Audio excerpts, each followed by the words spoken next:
1000 वर्ष का समय एक कवच में लगता है, तो 999 कवच काटे और लगाते रहो गणित। कोई 9 लाख कह रहे हैं, कोई 9,000 कह रहे हैं, कोई 99,000 कह रहे हैं।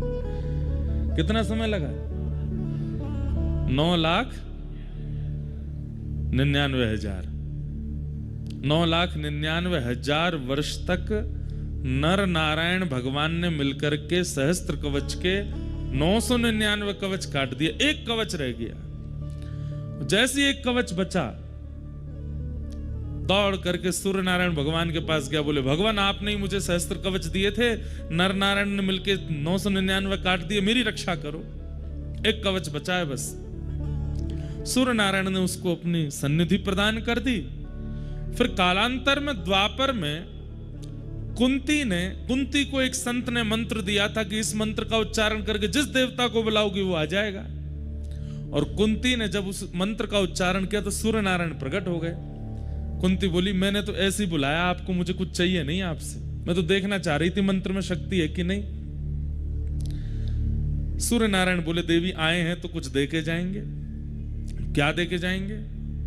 तब सूर्य नारायण भगवान बोले हम अपने समान एक पुत्र आपको देते हैं जिसका नाम था कर्ण।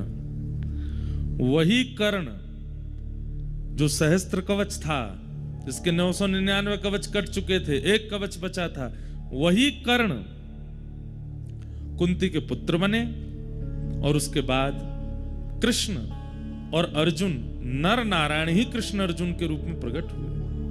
जहां पर नारायण श्री कृष्ण बने हैं और अर्जुन नर ही अर्जुन बन के आए हैं। इन्होंने फिर कर्ण के साथ में युद्ध किया, लेकिन अब वही है कि कवच 1000 वर्ष से पहले तो कटेगा नहीं, और युद्ध करना है, महाभारत का युद्ध होना, तो क्या करें?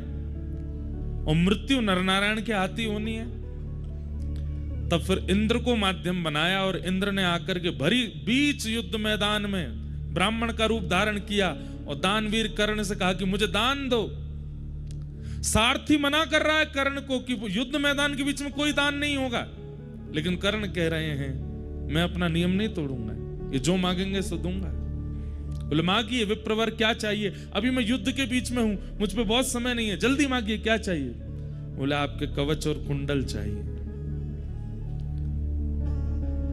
कर्ण समझ गए अब मेरी मृत्यु है, और उसी समय अपने कवच कुंडल विप्र को दे दिए, और सहस्त्र कवच का इतने युगों बाद जाकर के फिर संहार हुआ। तो वही नर नारायण यहां पर विराजमान है।